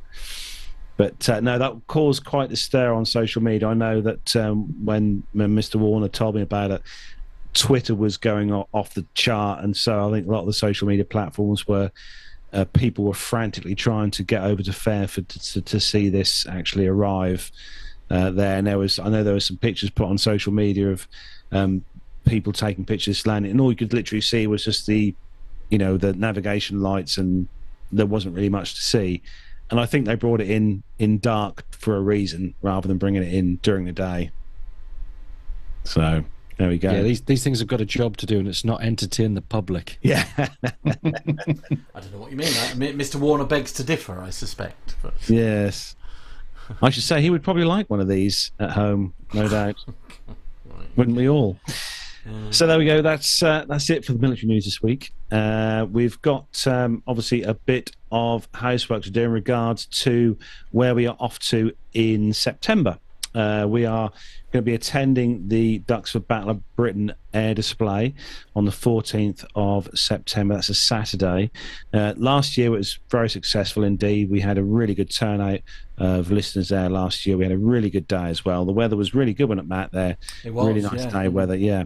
So we're going to be there on the 14th of September this year. If you are listening to this and you would like to join us, please do let us know you're coming as well. Flying starts at 1 o'clock on the Saturday, and the gates will be open from 8 a.m. Tickets you could find on the Imperial War Museum Duxford website. They're £49.50 per adult, and it's a £5 fee for parking. Children under 15 go free with a standard ticket, and Imperial War Museum members such as me and Matt and also Sturman in the chat room, you save 10% off the ticket price as well. So as I said, we're going to be there Saturday on the 14th, and also we'll be there with Amanda Harrison as well, who Nev interviewed on the show a few weeks back. But the flying display list has been confirmed. They're still adding aircraft to the list, actually. There's a few added this week. They've got amongst other aircraft, the Spitfire Supermarine Spitfire Mark I, plus 4 other Spitfires there, so 5 in total. The Hawker Hurricane, the Royal Air Force Typhoon display team as well is going to be there. The Royal Air Force Falcons team, they're going to be there. Duxford Airshow's first ever visit of the Royal Air Force F-35 Lightning. That's going to be on the Saturday only. So that's only on the Saturday that's going to be when we're there, which is quite handy. The RAF Tutor display team. The Sally B will be there, as always, because it's based at Duxford. The Bristol Blenheim Mark I, which is also a very popular aircraft, as it is the world's only flying example of the aircraft of Bristol Blenheim. The Arco Hispano Mil Bouchon Yellow 10 will be there. That's quite a popular one as well at the air shows. North American P-51 Mustang. The Catalina, one of Micah's favourite, will be there at the Duxford Air Show. That's a base there as well. Fiery Swordfish Mark I, the Westland Lysander Mark III, North American Harvard Mark V. Really nice to hear that one firing up. Sounds awesome. The Gloucester Gladiator, the Avro Anson C-19, Beechcraft Model 17 Stagger Wing. It's also going to be one of Armando's favourites, the Boeing Stearman Model 75 is going to be there. The Bucker BU-133 Jungermeister, the Focke-Wulf FW-44, and so far, I looked last night while I was just checking these out. So far, the forecast for the September the 14th is looking good, but obviously weather can change, as we all know. So fingers crossed, we'll have a good sunny day on there. So don't forget, if you are going, let us know. It'd be great to meet some of you there at the air show. I know we've got a few listeners already going to be joining us there for the day. One of Sturman's coming with the family, as always. I think we've got a few other people as well travelling over to join us on the day. So hopefully see as many of you there. You won't be able to miss us because we will be in P2K uniform, as always. Right, so Nick, you need to ask our listeners a special question, don't you, about a certain thing you like to receive? Yes, let's get that feedback, please. Send us your emails. Send us a voice recording off your phone. Send us a video if you're feeling really fancy. Send us some pictures. Send us, let's see your aircraft bits, or if you've been out plane spotting, or if you've got a good aviation story, send it in. Matt, what's the email address? Well, I'll tell you what, we'll do all the socials while we're here, shall we? We'll start with social media. You can search for us on X, YouTube, and Facebook. Also on Instagram, you're searching for Plain Talking UK. You'll find us on there. If you go to the email address, it is podcast@plaintalkinguk.com, and also there's a form you can fill in on our website as well, plaintalkinguk.com. That will enable you to get a message to us here in the studio, which Nick can then pick up. Marvellous, that would be great. Excellent. Richard Adams says he's going to be there. Oh, brilliant. Yay. And Jonathan Warner says hopefully he'll be there as well. Oh, nice. Oh, excellent. Be good to see you there.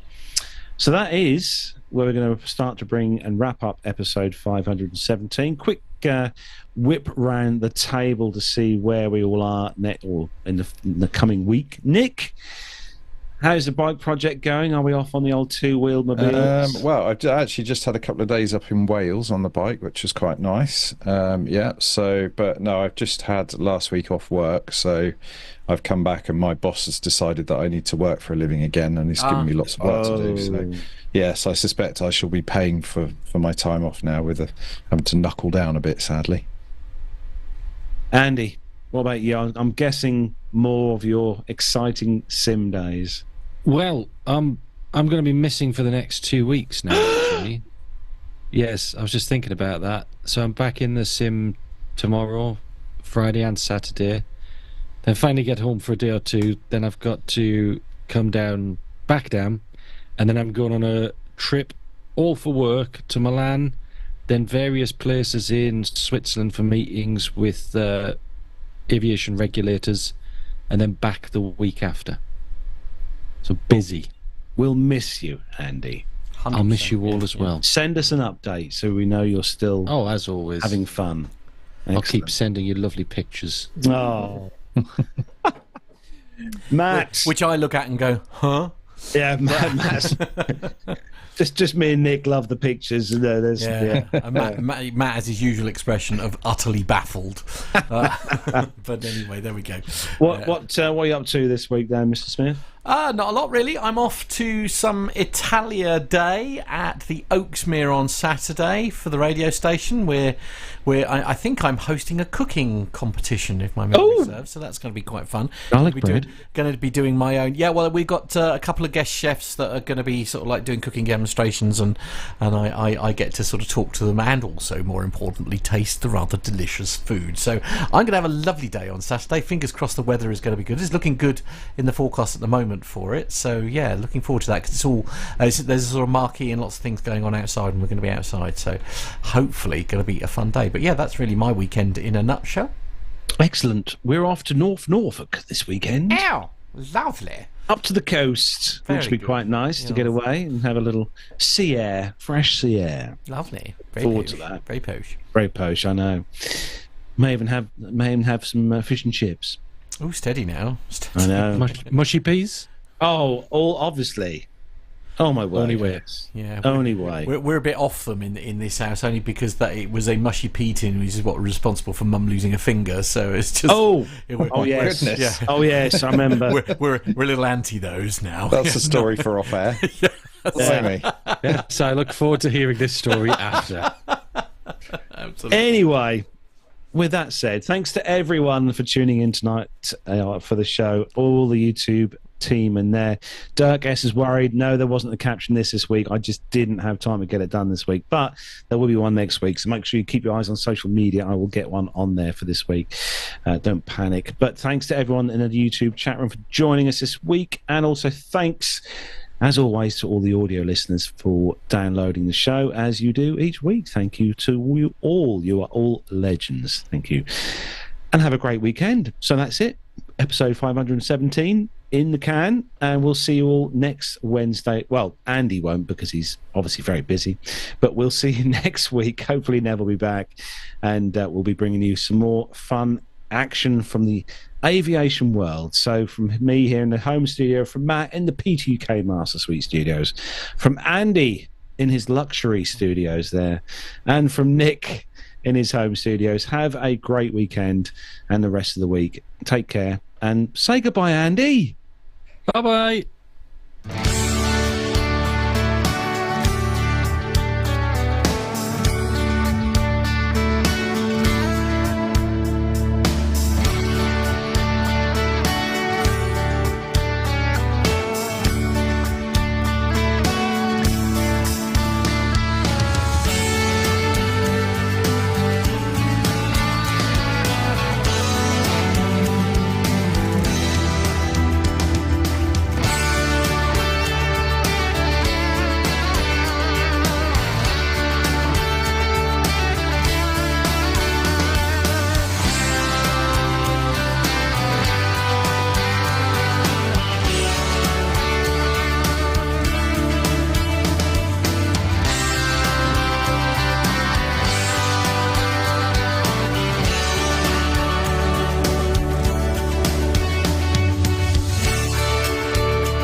Lovely jubbly.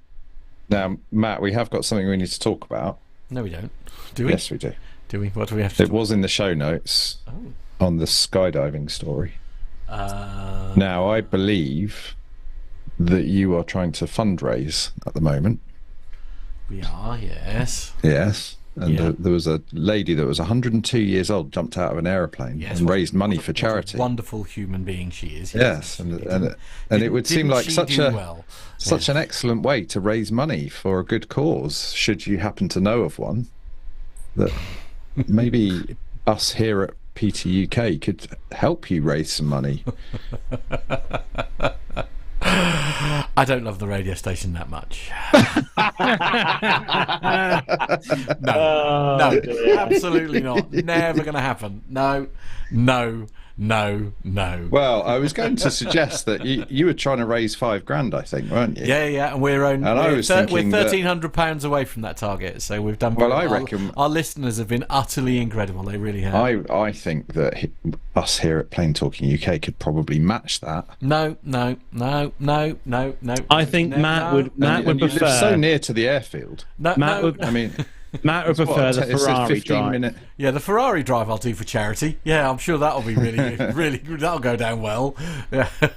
I mean, there are a number of issues, even if the answer was to be yes, there are a number of issues that I am not able to overcome in the time required in order to be able to put the funds, because it's being done for a specific purpose, which we have less than 3 months to complete, and I would be unable, even if I stopped eating now, I would be unable to lose enough weight in order to be able to do a tandem skydive between now and then, which I assume is essentially where you're going with this.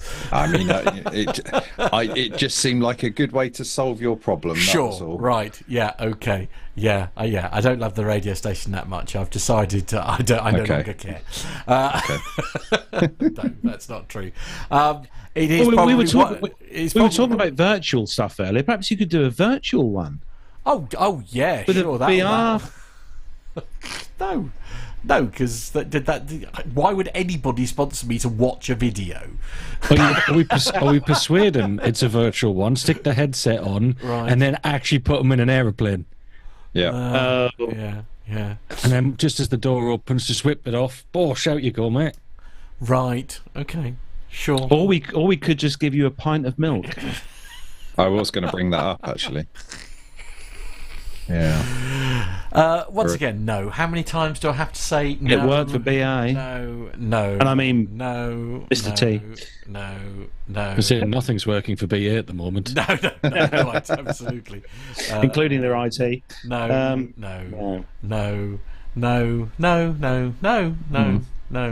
Okay, just thought I'd mention it. No, don't. Have a think about it, maybe. No, okay, I will. I've given it some thought. No.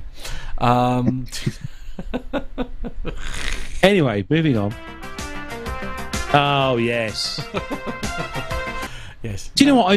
I looked on the streaming platforms. Yeah, they're not. It's not there, is it? No, it's there. Oh, is it? But you've got to pay for it. Can you not get it on YouTube? No.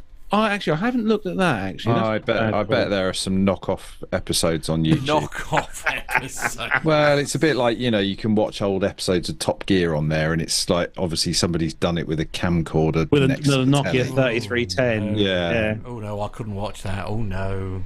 It is quite funny though, sort of seeing some of the real old stuff, and it's it does look quite dated. Yeah, but indeed. Yeah, I bet there's some out there. It's they released, aren't they? The last Grand Tour is coming out. I think is it September or October? Yeah. September the 13th. Yeah, 15th or 13th. Yeah. Like that, yeah. Looking forward to that. It has got the best theme tune, hasn't it? I've got to say. Andy, are you too young to remember Airwolf? Because he is. Oh no. I remember Saturday watching Airwolf when I was very, I was going to say, you must have only been sort of 4 or 5 or something. Yeah. Fall Guy was my favourite. Oh, Colt Sievers. Yeah. Do you know what? I don't think I've ever seen it. Oh, honestly, if you worth watching the film, by the way. Ryan Gosling is absolutely incredible in it. It's a brilliant film, and there is a little guest appearance from him at the end, which is just okay. Oh, really? I might try and see that actually. Yeah, he's a cop. It's a really good film, actually, really well done, and it is worth watching the extended director's cut as well, because there's a lot more of the stunts and stuff. It's I've honestly probably missed it in the cinema now. Brutal and brilliant. It's brutal. I quite like Ryan Gosling. He's pretty good. I think that's last time John was here. I think we went to go and see it in the cinema. It was really good. Really enjoyed it. Yeah. Loved it. Nice. I'm gonna put that on the old viewing list then. I think. Yeah, I'd recommend it. I mean, it's not going to win an Oscar, but it was 2 hours of jolly enjoyable entertainment. It was brilliantly done. Is it lots of funny moments in it. You'll laugh out loud. It was brilliant. I loved it. It's quite nice to go to the cinema and just sort of take your brain out for a bit, isn't it? Oh god, yeah, absolutely. And just get back in. Especially there's the local View Cinema in Exeter. To me, they seem to have switched over to all their theatres now have all got the business class style seats. The armchairs. Oh, it's so nice. It's great. It's worth it just for that. I think we were in armchair style seats when we went. It was quite nice, and we had the biggest bucket of popcorn each. I finished mine because I'm a pig. I always do. It's you've got to finish your food, haven't you? That's what I was always told when I was a child. Very much so. Yes. and look what it did to me. So what's your cinema snack regime? Oh, me? It's got to be coffee popcorn. No, I have to say. When I was going regularly, I have to confess it was actually they used to do that Froyo ice cream that I really liked, and because I was on quite a strict diet at the time, and it was they did a low calorie version of the chocolate brownie, which is actually really quite nice. I think it was only 100 calories in the whole sort of 2-scoop cup type sort of thing. Wow. And that worked really well. So most of my, because I used to have one of these Odeon passes where you paid so much a month. I think it was 15. And you can go as often as you like. Go as much as you liked. Yeah. And honestly, we went to go and see me and a friend. We had one each, and virtually every Saturday we'd go and watch a film of some description.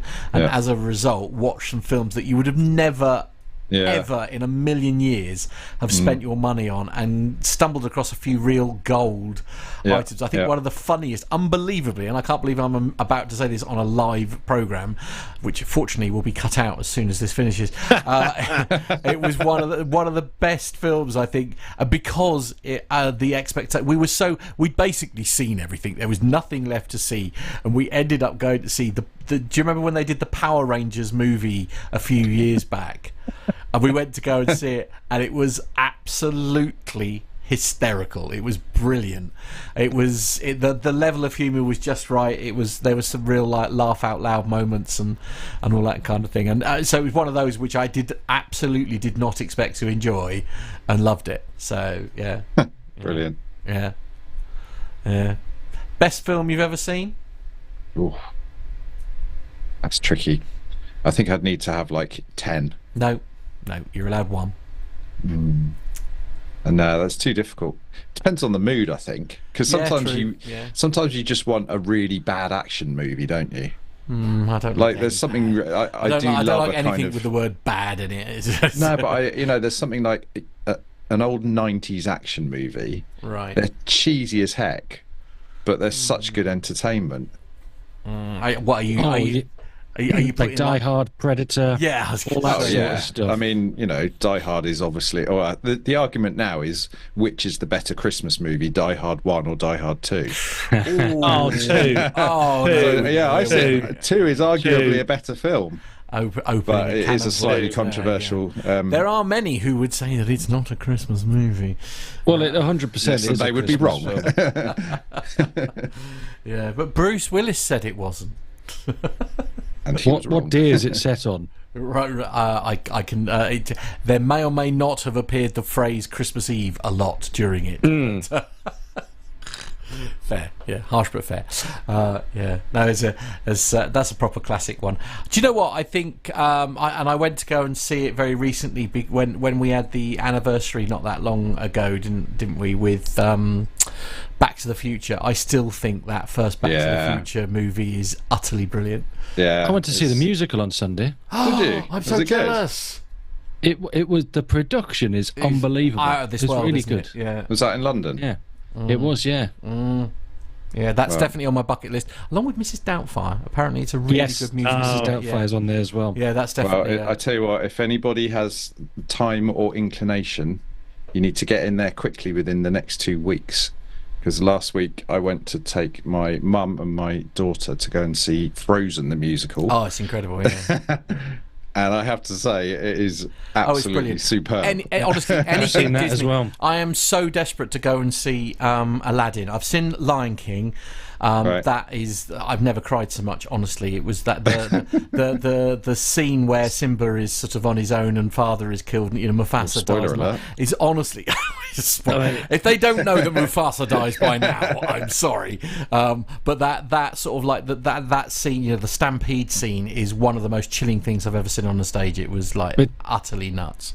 I've seen all of these Disney ones. I mean, none of it's for me. I've got a 6-year-old child. That's why I get dragged. I go along. But yeah, I'm not a big fan of the stage, to be honest. Oh dear, right. No. That's it. We can no longer be friends, Andy. I'm sorry. Well, okay. That's to buy off then, isn't it? Okay. Your complimentary glass of water. Lovely, thank you. Really spoiling me for my birthday there. Thank you. Now, before we disappear, Richard Adams' polo shirt did arrive in one piece. Woohoo! His prize. It's massive. That polo shirt's massive. Yeah. It is. It's rather large, isn't it? That's what she said. Anyway, we better let these lovely I don't know what to say to you anymore, honestly. I really don't. We better let the chat room get away. And they're not going to know what to do with themselves. We've had a bit of a short one this week. They'll manage. They'll manage. They'll go and have another pint, or they'll, or a cup of tea, or whatever it is if you've got to work in the morning. Tea. They'll be fine. Yes. They'll be fine. So we're all being well. We will be back.